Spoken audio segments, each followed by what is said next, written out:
Alright, hello boys and girls, this is Mr. Schneier with Unity Week.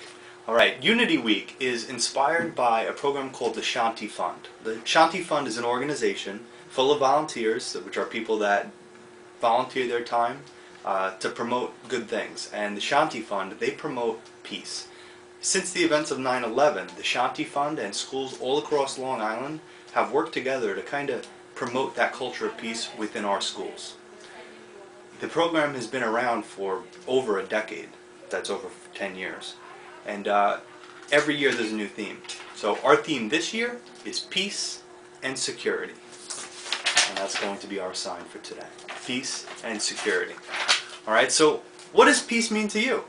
Well, I'm sure you think of a couple different things because the word peace is a homophone, which means it has the same pronunciation as other words, but the spelling and the definitions are different. The spelling that we're going to focus on today is the P-E-A-C-E. And the meaning behind that one is we're going to be looking at how people treat other people, and we promote nonviolence, a culture of nonviolence. Alright, so we're going to start today by looking at a picture book called Have You Filled Your Bucket Today? And it's written by Carol McLeod.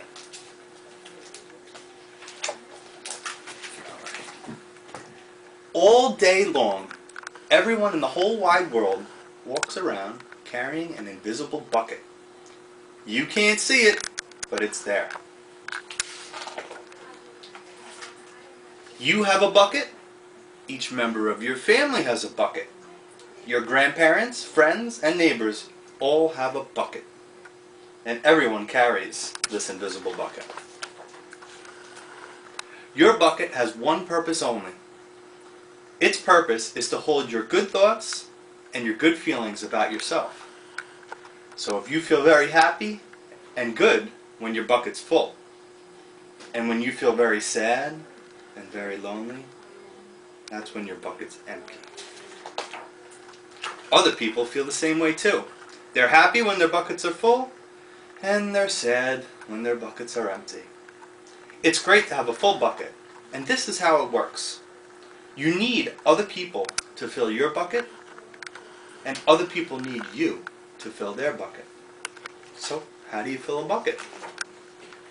You fill a bucket when you show someone love, when you say or do something kind, or when you give someone a smile.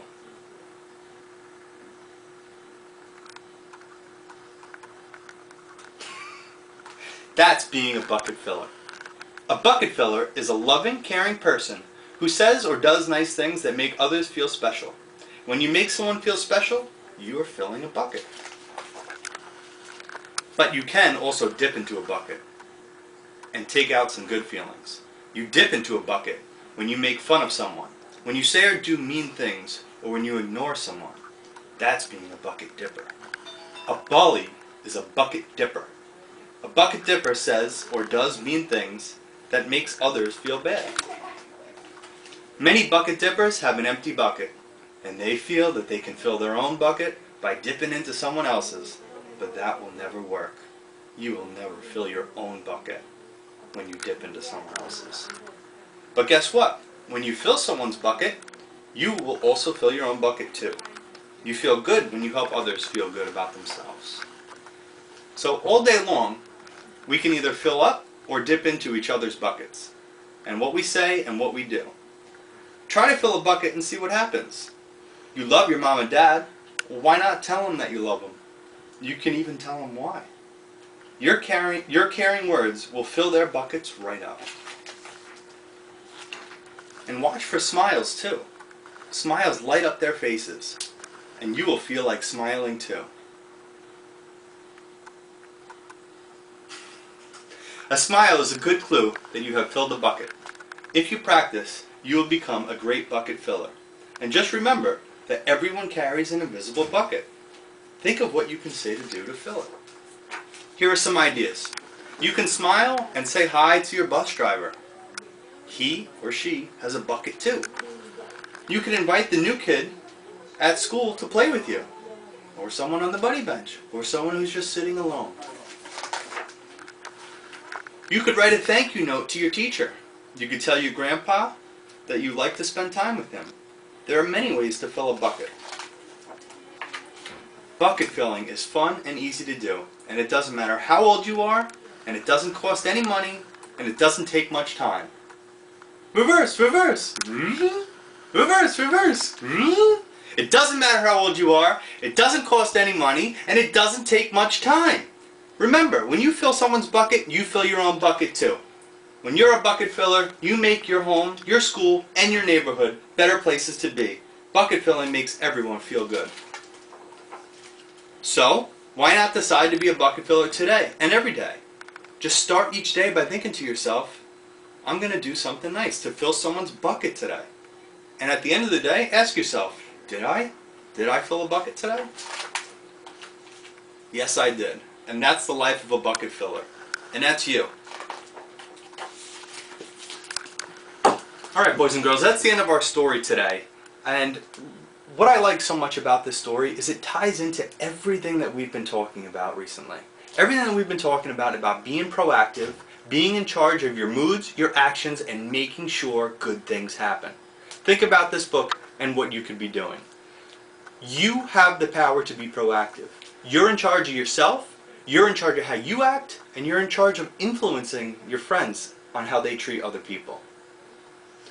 Don't sit around and wait for people to tell you what to do. Be proactive. Go out there, think of something good that needs to be done, and do it. Don't wait for someone to tell you what to do. Okay, that's a big idea that's in this book. Okay, you could do it at home, you could do it at class, you could do it with your family. You just do it without being asked. If you see someone sitting on our buddy bench, looking sad with no one to play with, be proactive and go over and invite them to come and play with you.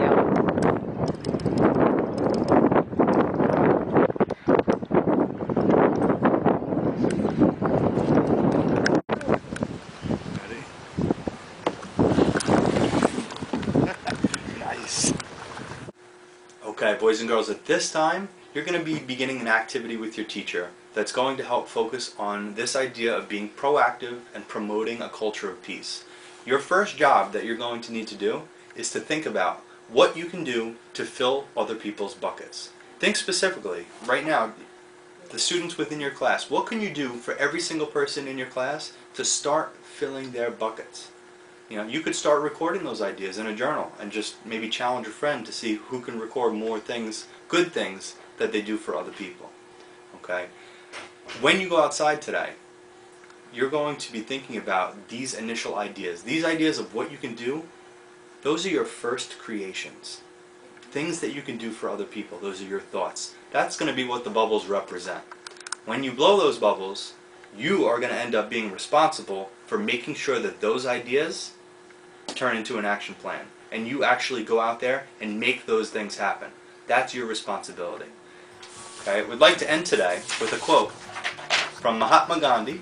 Okay, be the change that you want to see in the world. You're in charge of your actions. Here comes the sun. Here comes the sun.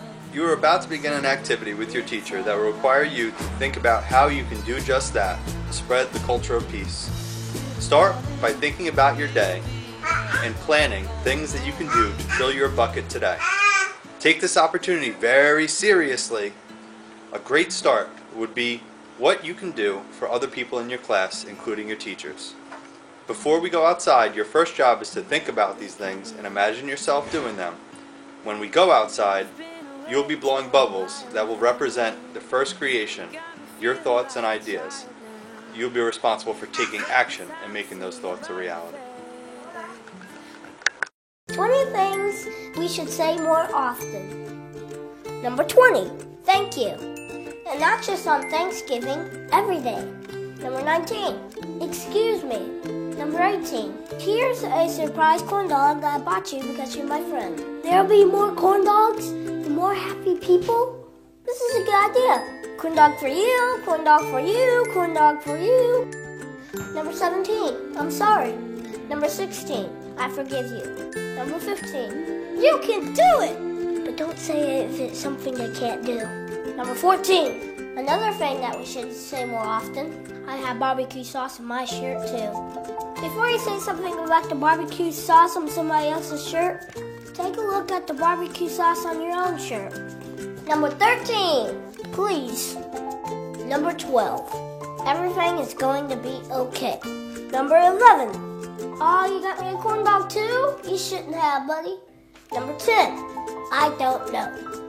I know a lot of people who need to say that. My sister. Number 9, you're so awesome I named my dog after you. Wait. That could hurt someone's feelings. I mean boat. I named my boat after you. Wait, who even have a boat? You're so awesome, I legally changed my name to yours. Wait, that's super creepy. Just tell people they're awesome and mean it. Number 8, hello, person that I never met before. Here's a high five. Number 7, my sports team is not always the best sports team. It takes a big man to say that. Number 6, nothing.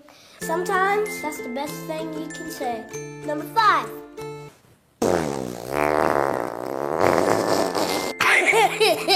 doesn't mean anything, but it's just really funny.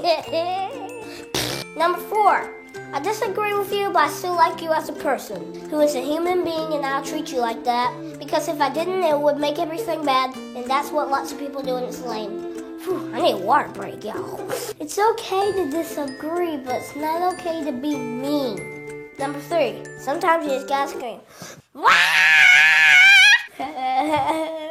Number 2, life is tough, but so are you. Sometimes we all need to be reminded to keep going.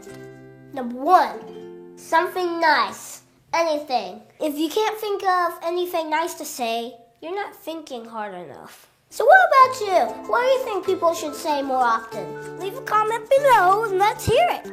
Oh, and I got a bonus one for you. Something that we should say more often? Let's dance.